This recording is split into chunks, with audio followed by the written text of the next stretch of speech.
مرنے کے بعد روح کیسے تڑپتی ہے؟ رسول اکرم صلی اللہ علیہ وسلم نے فرمایا، میت پر سب سے زیادہ سخت حالت اس وقت ہوتی ہے جب اس کو نہلاتے وقت۔ بسم اللہ الرحمن الرحیم۔ سکرات سے مراد موت کی شدت اور سختی ہے جو موت کے وقت پیش آتی ہے، اور موت سے پہلے ہر آدمی پر سکرات کی کیفیت طاری ہوتی ہے۔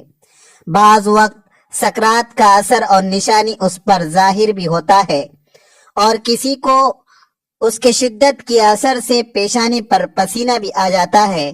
رسول اکرم صلی اللہ علیہ وسلم کو جب یہ حالت پیش آئی تو آپ اپنا ہاتھ پانی میں ڈال کر چہرے مبارک پر پھیرتے تھے اور فرماتے تھے، لا الہ الا اللہ، یعنی کلمہ طیبہ پڑھتے ہوئے فرمایا، موت کی بڑی شدت ہوتی ہے۔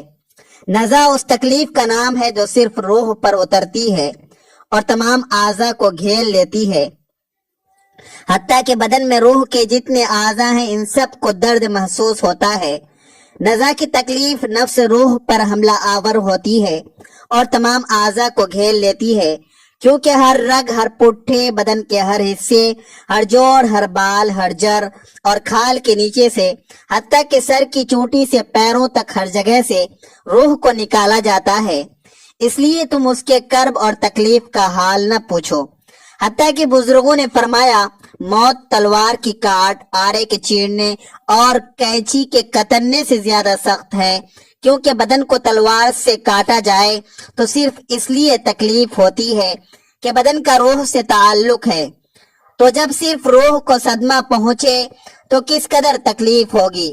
نیز جب کسی شخص کو مارا جاتا ہے تو وہ مدد بھی مانگ سکتا ہے اور چیخ بھی سکتا ہے، کیونکہ اس کے دل اور زبان میں طاقت موجود ہوتی ہے، لیکن مرنے والے کی آواز اور چیخ و پکار سخت تکلیف کی وجہ سے ختم ہو جاتی ہے، کیونکہ روح نکلنے کی بے انتہا تکلیف ہوتی ہے اور یہ دل پر سوار ہو کر پوری قوت کو ختم کر دیتی ہے۔ مرنے والے کے اعضاء کمزور پڑ جاتے ہیں اور اس میں مدد مانگنے کی طاقت باقی نہیں رہتی۔ یہ تکلیف عقل کو بھی ڈھانپ لیتی ہے، اوسان خطا کر دیتی ہے، زبان کو بولنے سے روک دیتی ہے۔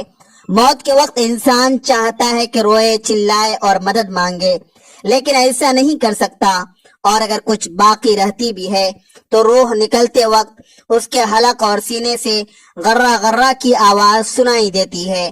اس کا رنگ مٹیالہ ہو جاتا ہے، گویا اس سے وہی مٹی ظاہر ہوتی ہے جس سے وہ بنا تھا، اور جو اس کی اصل فطرت ہے۔